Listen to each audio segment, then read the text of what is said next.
2023 সালের 7 অক্টোবর থেকে শুরু হওয়া সংঘাতে গাজায় প্রায় 51,000-এর বেশি মানুষ নিহত হয়েছে, যার মধ্যে 15,000-এর বেশি রয়েছে শিশু। আহত হয়েছেন 1,11,600-রও বেশি। যুদ্ধবিরতি কার্যকর হলেও ইসরায়েলি বাহিনীর হামলা অব্যাহত রয়েছে।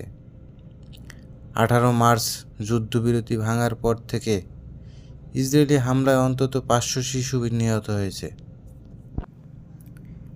গাজার 90% মানুষ গৃহশূন্য হয়েছেন। 2,45,000-এর বেশি ভবন ধ্বংস করেছে নেতানিয়াহুর বাহিনী। রক্ষা পায়নি শেষ হাসপাতালটিও।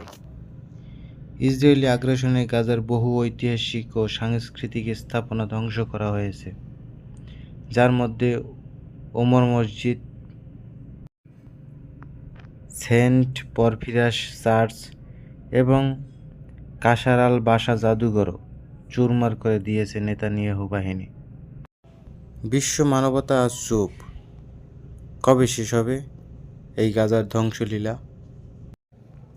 নারী ও শিশুরা প্রতিটি প্রহর আতঙ্কে কাটাচ্ছে। চলমান বিশ্ব শুধু চেয়ে চেয়ে দেখছে ইসরায়েলি আগ্রাসন। এ কেমন বর্বরতা, যেখানে মানুষের জীবনের কোনো মূল্যই নেই।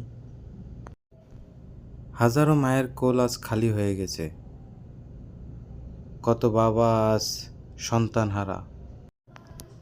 না জানি কত শিশু আজ বাবা মা হারিয়ে ক্ষুধার আর্তনাতে রাস্তার পাশে শুয়ে আছে। বিশ্ব মানবের হাত আজ পঙ্গু। তোমাদের দিকে সাহায্যের হাত আজ গুটিয়ে নিয়েছে সবাই।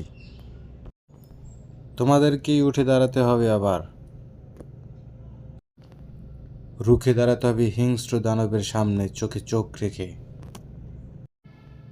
জন্ম যখন নিয়েছি মৃত্যু অনিবার্য, তবে সেই মৃত্যু যেন বীরের মতো হয়।